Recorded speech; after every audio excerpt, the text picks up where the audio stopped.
नमस्कार, जय जिनेंद्र, जय श्री महाकाल। स्वागत है आप सभी का मेरे इस वीडियो में, जहां पर हम एग्जीक्यूशन करते हैं वॉरेन बफेट की सीरीज का 48th पार्ट। क्या हुआ उस पोर्टफोलियो का जिसमें हम इन्वेस्टिंग कर रहे हैं, उसको आखिरी में डिस्कस करेंगे। हर वीडियो में मैं आप लोगों को एक कहानी सुनाता हूं, मोटिवेट करने की कोशिश करता हूं, ताकि आप लॉन्ग टर्म विजन को इंटैक्ट रख के डिसिप्लिन और कंसिस्टेंसी के साथ आगे बढ़ सकें। अभी तक की कहानियों में आप लोगों ने बहुत सारे कैरेक्टर्स के बारे में सुना, उनकी डिसिप्लिन और कंसिस्टेंसी की वजह से उनको सफलताओं के मुकाम तक पहुंचते हुए सुना। लेकिन आज की कहानी बहुत अलग है। आज की कहानी के किरदार को आप जानते हैं, शायद आपने उसकी जर्नी को भी देखा है, लेकिन उसकी जर्नी को उस तरह से महसूस नहीं किया जिस तरह से वो जर्नी रही है। आज मेरे हाथ एक डायरी लगी। उस डायरी में उस कैरेक्टर ने अपने सारी फीलिंग्स को एक्सप्रेस किया हुआ है 2008 के दशक में। किरदार के बारे में मैं आप लोगों को जरूर बताऊंगा, लेकिन लास्ट में। पहले मैं आप लोगों को उस डायरी के पन्नों में लेके चलता हूं जो बयां कर रहे हैं उसके स्ट्रगल टाइम को। तो ये कैरेक्टर बहुत इंपॉर्टेंट है और आप लोगों को बहुत कुछ सिखाएगा भी। तो करता हूं डायरी से उनके शब्दों को पढ़ने की शुरुआत। तो देखिए, डेट ये डायरी है 2006 की और इसमें लिखा गया है 21/8/2008 को ट्यूसडे का दिन था। आप चाहें तो जाकर कैलेंडर में देख सकते हैं, ये डेट और टाइम को मैच कर सकते हैं। डेट और किसको, डे को लिखा हुआ ऊपर heading money and why me. चलिए पढ़ता हूँ पहले। It's been 1 year completed today, me struggling in Delhi. Same day last year, 21st of July 2007, I left Pune with the thought of I will stay in Delhi for maximum 1 year, but unfortunately luck isn't with me. Tried my level best, struggled like anything, fighting with any damn condition. Sometime with money or many times fallen down like again nil. ये कह रहा है कि बार बार गिरा और बार बार zero पे आ गया। Now today after a year, almost same position where I was living Pune, यानी पुणे सिटिंग को जब इसने छोड़ा था तो जिस सिचुएशन में छोड़ा था 1 साल बाद वहीं पर आके खड़ा हो गया। Took some loans from family or from some friends whom I cannot even ask to wait for few more months. Today got a call for money but could not but the person जो आगे line पर था उसने money के बारे में कुछ नहीं पूछा, लेकिन उसको पता था जो फ़ोन रिसीव कर रहा था, जो कैरेक्टर था, उसको ये फ़ोन पैसों के लिए किया गया है। आगे पढ़िए। Why the hell the money has become this much important in my life. Everything start with money and and up with the money. ऐसा आप लोगों के साथ भी होता होगा ना, जब स्ट्रगलिंग फेस होता है हमारा, सब कुछ पैसों पे स्टार्ट होता है, संबंध, अस्तित्व, वजूद, पैसा पैसा पैसा। इस कैरेक्टर का भी हाल वही था। कब? 21/8/2008 में।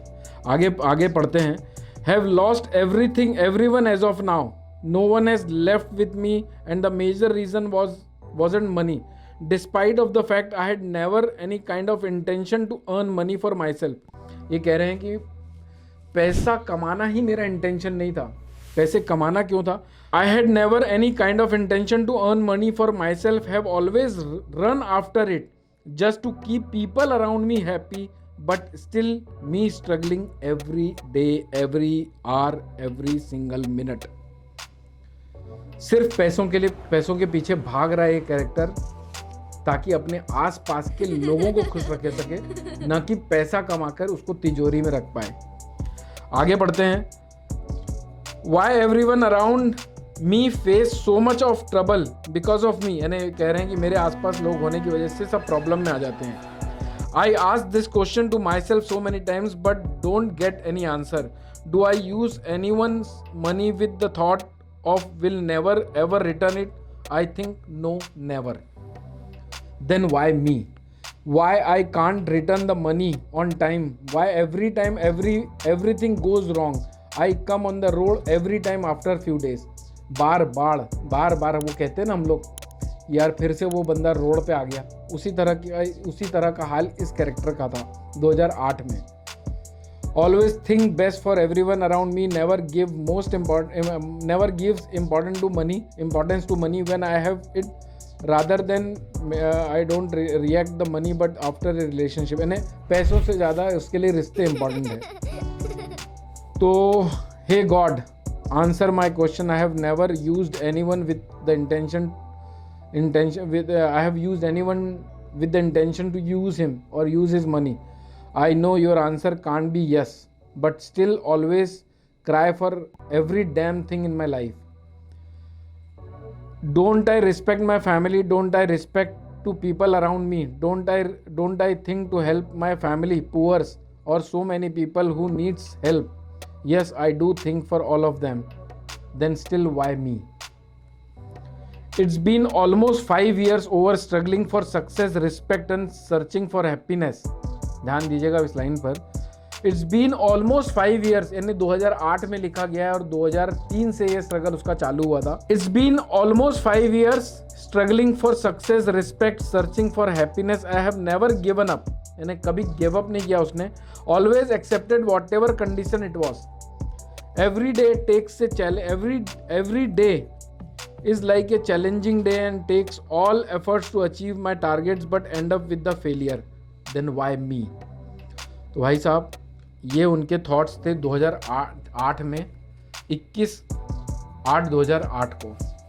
उसके बाद भी ये स्ट्रगल ख़त्म नहीं हुआ इस बंदे का. यहाँ पर लिखा हुआ है, वापस से एक डेट आ जाती है आपकी, ये डेट है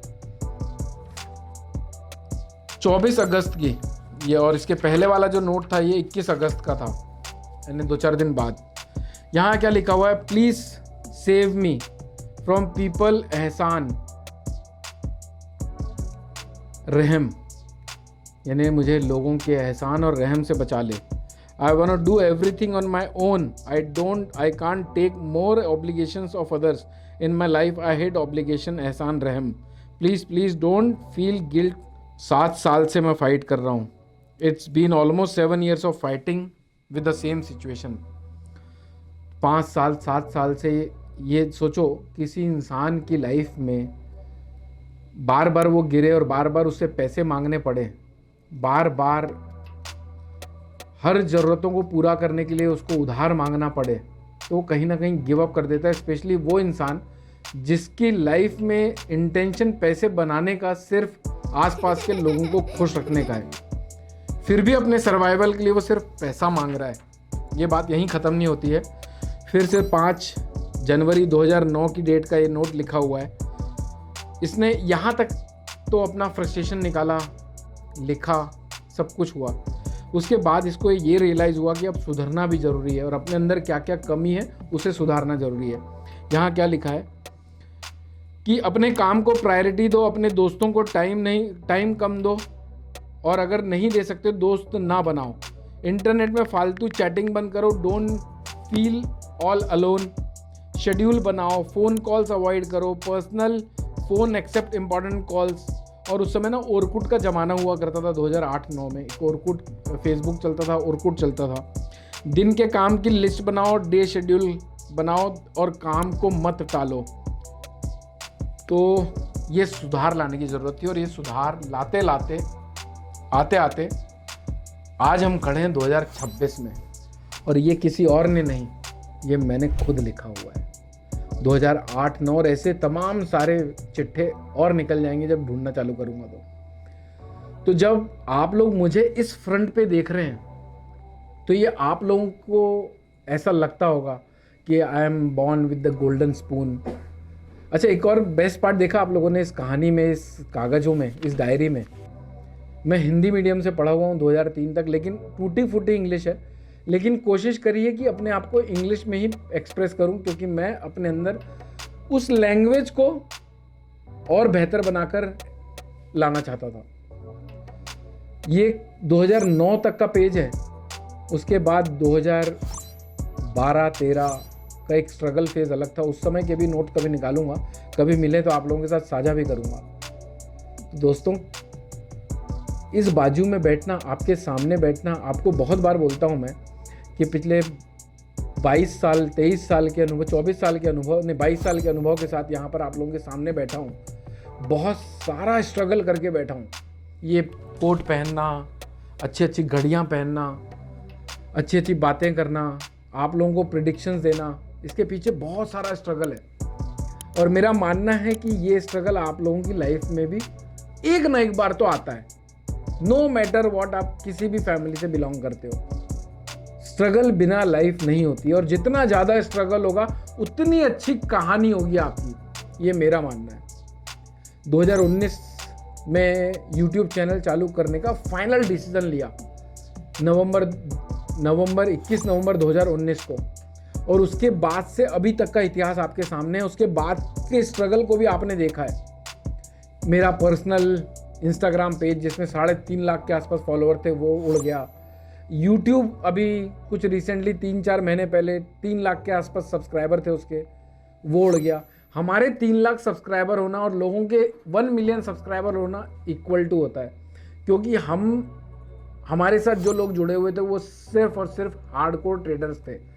जो लोगों के 1 मिलियन सब्सक्राइबर होते हैं उसमें कॉमेडी, इन्फॉर्मेटिव वीडियो वाले बहुत सारे नीश को कवर करके लोगों को अपने आप को सब्सक्राइब किया जा सकता है। लेकिन यहाँ पर हम अपने मार्केट की बात करते हैं तो हम अपनी नीश को ही टारगेट करके उनसे सब्सक्राइब करवा सकते हैं। जो ट्रेडिंग और इन्वेस्टिंग करने में इंटरेस्ट नहीं रखते वो सब्सक्राइब नहीं करते। इसलिए मैंने कहा कि 3 लाख का subscriber base equal to millions वाले सब्सक्राइबर बेस के इक्वल था, वो उड़ गया। उसके बाद भी स्ट्रगल को बंद नहीं किया। इनफैक्ट हमने मेरे ख्याल से 40-41 वीडियोस वॉरेन बफे की सीरीज के उस चैनल पर अपलोड किए हुए थे। उसका अस्तित्व भी आज हमारे साथ नहीं है, लेकिन आज भी हम नहीं रुक रहे इतने स्ट्रगल करने के बाद।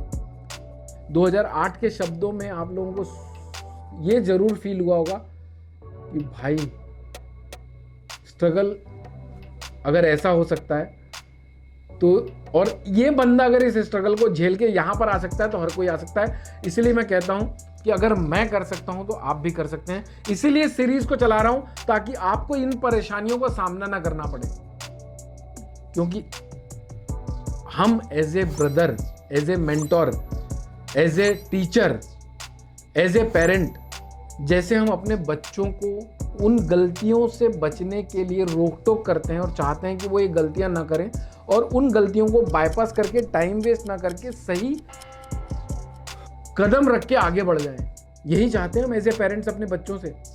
वैसे ही मैं भी चाहता हूं कि मैंने जो गलतियां करी हैं, जितने स्ट्रगल्स देखे हैं, जितना मैंने शाम दाम दंड भेद लगाकर इस मार्केट को एनालाइज किया है, जो मुझे समझ में आता है वो कुछ चंद मिनटों में आप लोगों तक समझा के चला जाता हूं। और मुझे मालूम है 22 साल से इस बाजार को देख रहा हूं। इस 22 सालों में मैंने जो सीखा है, मेरी एक ही गलती रही कि मैं 2004 से इन्वेस्टिंग नहीं करता था। और मुझे मालूम है कि अगर मैं 2004 से इन्वेस्टिंग करता रहता तो मुझे ये सारे स्ट्रगल बाईपास करने में हेल्प मिलती थी। इनफैक्ट 2008 में भी मैं चाहता, 2005 में भी मैं चाहता तो इन्वेस्टिंग 1000 रुपये की तो कर ही सकता था महीने की। और अगर वो भी कर लिया होता तो शायद इतना बड़ा टाइम फ्रेम में मुझे स्ट्रगल नहीं करना पड़ता। यही मैं चाहता हूँ आप लोगों से कि आप लोगों के स्ट्रगल को मैं बाईपास करने में आपकी मदद कर रहा हूँ। इसीलिए आप लोग इस सीरीज को पार्टिसिपेट करो। आप आईसीआईसी बैंक, कोई भी बैंक, कोई भी कंपनी जहाँ पर जैसे टीसीएस 4 लाख के आसपास एम्प्लॉयज़ हैं, आईसीआईसी बैंक 3 लाख के आसपास एम्प्लॉयज़ हैं, एचडीएफसी बैंक 2.5 लाख के आसपास एम्प्लॉयज़ हैं।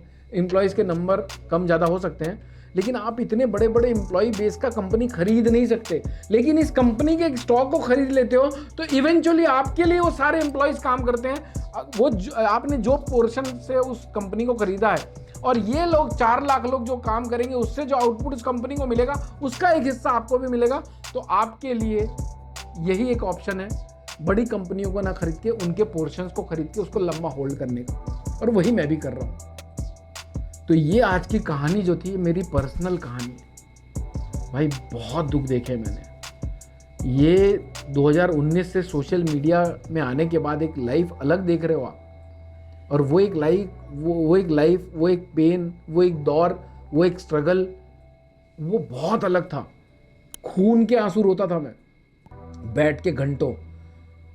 मुझे ये याद नहीं है कि मैंने 5 से 7, मेरे ख्याल से 4 से 5 साल तो मैंने सिर्फ और सिर्फ सिस्टम बनाने को और उस बनाने के बाद उसको टेस्ट करने में टाइम दिया हुआ है। यहाँ पर लोग कोरोना काल के बाद आकर बाजार में एनालिस्ट बन गए और लोगों को बड़ी बड़ी बातें करके, बड़े बड़े सपने दिखाकर, बड़ी बड़ी गाड़ियाँ दिखाकर, बड़े बड़े चश्मे पहनकर बड़ी बड़ी फॉरेन ट्रिप दिखाकर लोगों को ये बताते हैं कि मैं मेंटर बन चुका हूँ, जबकि उन्होंने ये स्ट्रगल किया ही नहीं। और बिना स्ट्रगल के कोई भी इंसान बन ही नहीं सकता, एक मेंटर बन नहीं सकता।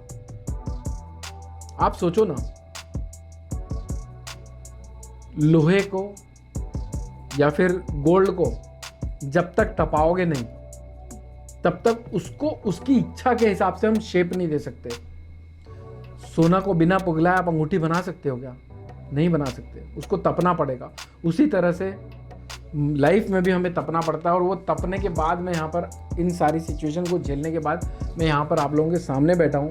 मैं आप लोगों से एक ही अनुरोध करता हूँ कि इस सीरीज़ को पार्टिसिपेट करो। इस सीरीज़ से मुझे, मेरी कंपनी को चवन्नी का भी बेनिफिट नहीं है। जो भी होगा आपके भविष्य के लिए, आपके परिवार के लिए, आपके बच्चों के लिए होगा, जिसके लिए आप आज सेक्रीफाइस करते हो। 1000 रुपये की शर्ट पहनने की जगह 200 रुपये की शर्ट, या फिर 2000 रुपये की शर्ट पहनने की जगह 500 रुपये की शर्ट लेकर अपने शरीर पे चढ़ा लेते हो। सोचते हो 1500 रुपये जो बचाया हूँ मैंने, मेरे बच्चों के काम आएगा। मत करो कॉम्प्रोमाइज़। 1000 रुपये की शर्ट पहनो और 1000 रुपये इन्वेस्टिंग करके छोड़ दो बच्चों की किस्मत के ऊपर। तो आपके आसपास भी कोई ऐसे लोग होंगे जो पैसा बनाना चाहते हैं, तो उसको इस वीडियो को ज़रूर शेयर कर देना। और भी पन्ने खोलूँगा अपने जीवन के, जैसे जैसे मौका मिलेगा। अब करता हूँ, आई होप कि आप लोगों को ये कहानी, ये डायरी के पन्ने कहीं ना कहीं टच करके मोटिवेट करेंगे। अब करता हूँ मैं एग्जीक्यूशन, जो हर बार अपन इस सीरीज़ में करते हैं। तो अभी मुझे अपनी स्क्रीन को रिकॉर्ड करना पड़ेगा। पहले मैं अपनी स्क्रीन को रिकॉर्ड पर लगा देता हूँ। तो देखिए, ये ज़ीरोधा का अकाउंट है। इस कंपनी में मेरा अकाउंट चलता है। यहाँ पर मैंने आज यहाँ पर ऊपर नीचे लिखा हुआ है पे इन 70,000 रुपीज़, और 69,886 का अवेलेबल कैश बैलेंस है। शायद वो क्वार्टरली मेंटेनेंस चार्जेस वगैरह कुछ कट जाते हैं। 70,000 रुपये का पे इन किया था। अब ये फंड वैल्यू वगैरह अपन बाद में देखते हैं, पहले अपन एग्जीक्यूशन कर लेते हैं। इस बार मैं, देखिए अभी बाज़ार ना काफ़ी टाइम से इसी रेंज में घूम रहा है, तो मैं चाहता हूँ रिन्यूएबल एनर्जी और ऑटो एंसिलरीज, ऑटो सेक्टर में थोड़ा अपना एलोकेशन बढ़ाऊँ। तो मैं इस बार वारी एनर्जी में 20,000 रुपये इन्वेस्ट करना पसंद करूँगा। अच्छा, आज ये 70,000 रुपये मैं कुछ मिनटों में SIP कर देता हूँ। यहाँ तक आने के लिए इतना स्ट्रगल दिखाया, आपको कुछ पन्ने दिखाए मैंने, तो आई एम श्योर कि आप भी आ पाओगे यहाँ तक। क्योंकि कुछ कमेंट आते हैं, सर आप तो आए वीडियो में 5 मिनट में 70,000 रुपये खर्च कर दिया, हमारे पास इतने पैसे नहीं है इन्वेस्टिंग करने के लिए। होंगे, एक प्रोसेस को फॉलो करो, आइडेंटिफाई करो गलतियों को। तो यहाँ पर अपन 20,000 रुपये के वारी एनर्जी लेते हैं। ये करीब 7 स्टॉक आएंगे। ये देखते हैं भाई, अपन करंट मार्केट प्राइस में 18,736 रुपये के आ रहे हैं। ऊपर NSE सिलेक्ट किया हुआ है, ये कंप्लीट हो गया। अब अपन लेंगे आस्क ऑटो लेंगे। जैसा मैंने कहा कि आस्क ऑटो में अपना एलोकेशन भी कम है। देखो कुछ 60,000 रुपये के आसपास इन्वेस्टेड है, तो इसमें भी 20,000 रुपये लेते हैं। ये 645 रुपये का रेट चल रहा है। ये लगभग 31 स्टॉक के आसपास आएंगे। ये अपन ने 20,017 रुपये का NSE ये ऊपर ले लिया। ये अपन ने किया इसको इंटर, एग्जीक्यूट नहीं हुआ। ये 4625 4650 पे 4625 पे ले लेते हैं। ये आ गए अपने, अभी भी नहीं आए, चलो खैर इसको बाद में देखते हैं। बाकी 10,000 रुपये के डी मार्ट ले लेते हैं अपन। ये डी मार्ट ले लेते हैं 10,000 रुपये का। डी मार्ट आपके आएंगे 2 स्टॉक के आसपास, यानी 8,000 रुपये के आसपास। अब 3 नहीं ले सकते, नहीं तो 12,000 पहुंच जाएगा वो। अरे हाँ, ये अमाउंट हो गया, नहीं 2 स्टॉक हो गए। अच्छा, ये क्वांटिटी 2, ठीक है। अब अपन ये इसको एंटर कर देते हैं, प्रोसीड, क्लोज। अब ले लेते हैं अपन डॉक्टर रेड्डी। ये ले लेते हैं अपन 10,000 रुपये के 8 स्टॉक के आसपास। जहाँ जहाँ एलोकेशन कम है वहाँ पर एलोकेशन बढ़ा रहे हैं अपन। ये आपके आ गए 9,586 रुपये 40 पैसे के NSE सिलेक्ट किया हुआ है। अब ले लेते हैं अपन गोल्ड 20 ले लेते हैं। गोल्ड में एलोकेशन होना ज़रूरी है ताकि हम अपने पोर्टफोलियो को एटलीस्ट हेजिंग इंस्ट्रूमेंट भी दे सकें। और gold as a asset class भी मुझे ठीक लग रहा है। अभी एक्यूमुलेट करेगा टाइम करेक्शन में, ठीक है, लेकिन इस टाइम करेक्शन का एडवांटेज भी उठाना है। तो 40 यूनिट के आसपास ये आएंगे। तो 5,000 रुपये का ये आ गया आपको। ये ले लेते हैं 125 रुपये में, ये आ गया गोल्ड। सिल्वर बीज ले लेते हैं 5,000 रुपये का, ये 30 यूनिट के आसपास आएगी। ये सिल्वर बीज ले लिया, ये आपका 30 यूनिट आ गई। ये आपकी हो गई 6,632 रुपये की, ज़्यादा यूनिट आ रही है ना, कोई बात नहीं। चलो अभी अपने पेंडिंग ऑर्डर्स में देख लें अपन, कुछ भी नहीं है, पैसा कुछ बचा है क्या? 1771 रुपये बच गए हैं। 1771 रुपये के अपन क्या ले सकते हैं? ICICI बैंक ले लेते हैं जो छूट गया है। यूजुअली अपन इसमें भी इन्वेस्टिंग करते हैं, तो इसको ऊपर NSE सिलेक्ट कर लेते हैं। ये ICICI बैंक, ये क्या भाई, क्या 12 रुपये कर देते हैं। चलो ये आ गया ICICI बैंक। अब कितना पैसा बच गया? 360 रुपये बच गया। 360 रुपये में अपन आस्क ऑटो ले सकते हैं क्या? नहीं जी, ये भी नहीं ले सकते। 125 रुपये के गोल्ड बीज हैं, और निफ्टी बीज ले सकते हैं। निफ्टी बीज ले लेते हैं, चलो एक, है ना। अब मेरे ख्याल से सब खत्म हो गया पैसा। 81 रुपये बचा है, अब इसको छोड़ देते हैं। अब देख लेते हैं पोर्टफोलियो का हाल। तो देखिए अभी तक ये 47वां पार्ट है। 23,84,778 रुपये इन्वेस्ट कर चुके हैं, प्लस आज के 70,000 रुपये। आज की वैल्यू है इसकी 26,83,868 रुपये। 2,99,089 रुपये, अभी 2,99,158 रुपये हो गया। 12.5% के आसपास का गेन है। आज का नेट नुकसान है यहाँ पर 5,568 रुपये का, जो प्लस माइनस चलता रहता है जैसे जैसे मार्केट ऊपर नीचे होता है ना। तो लगभग अभी कितने, 12 चौक 48, 4 साल के आसपास होने वाले हैं।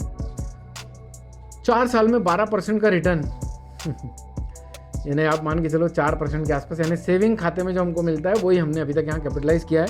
लेकिन इसकी वजह से डिसअपॉइंट नहीं होना है, एटलीस्ट ये बात तो अच्छी है कि हम नेगेटिव में नहीं है। इनफैक्ट नेगेटिव में भी होते तो मुझे कोई आपत्ति नहीं थी, क्योंकि ये हम अगले 20-30 सालों की जर्नी के लिए कर रहे हैं। यानी आज मेरा माइंडसेट क्या होता है कि भाई चलो अपन पहले स्क्रीन रिकॉर्ड बंद कर देते हैं, एक बार ये देख लेते हैं।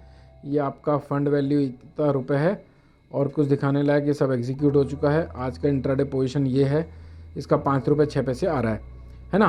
तो चलिए मैं इसको स्क्रीन सब बाकी सब दिखा दिया हूँ, बाकी सब तो दिखाई दिया ना। हाँ ये सारी स्क्रिप्ट है अपनी, चलो इसको बंद कर देते हैं।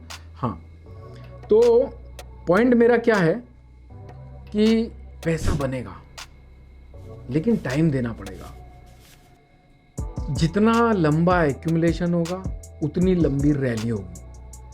आपको मुझे ये नहीं पता कि अगले महीने बड़ी रैली आने वाली है, उसके अगले महीने बड़ी रैली आने वाली है, लेकिन ये आपको भी पता है, इंसान हो या बाजार, जाना ऊपर है। कब वो रैली आएगी, कब हम पार्टिसिपेट करेंगे उस रैली को, ये हमें भी नहीं पता। लेकिन जिस दिन भी आएगी उस दिन हम बने रहेंगे, ये हमें पता है। इनफैक्ट जितना लंबा कंसोलिडेशन होगा उतना लंबे टाइम तक हमें लोअर लेवल पे बाजार में एक्यूमुलेट करने के मौके मिलेंगे। तो be positive, think positive. In fact अगर नेगेटिव भी हो जाता है तो मैं अपने आप को ये सोच के मोटिवेट करता हूँ कि चल भाई सस्ता लेने मिल रहा है मुझे माल, ये भविष्य में काम आएगा। तब तक सही है जब तक फंडामेंटल इंटैक्ट है सारी चीज़ों के। आई एम श्योर कि आप लोगों को मेरी लाइफ की डायरी के पन्ने पढ़ने के बाद कुछ अच्छा लगा होगा। आप लोगों ने भी अपनी स्ट्रगलिंग लाइफ को मेरी लाइफ से कनेक्ट करके अपने आप को मोटिवेट करने में हेल्प मिली होगी। तो आप लोगों से सिर्फ एक ही रिक्वेस्ट है, ज़्यादा से ज़्यादा लोगों तक इस चैनल को शेयर करिए, लाइक करिए, सब्सक्राइब करिए। कोई भी सजेशन हो, एक बात भी अगर आप लोगों को इस वीडियो से सीखने मिलती है तो प्लीज़ सब्सक्राइब किए बिना और बिना लोगों के साथ शेयर किए आगे मत बढ़िए। मस्त रहिए, स्वस्थ रहिए, भर भर के लाव माल करते रहिए। लाव माल हो रहा है तो जय श्री महाकाल लाव माल के कमेंट्स करते जाइएगा। अगले महीने फिर मिलूंगा। Thank you so much for watching this video. जय हिंद, जय Bharat. Investment in securities are subject to market risk. Read all the related documents carefully before investing. Registration granted by SEBI in no way guarantee performance of us or provide any assurance of return.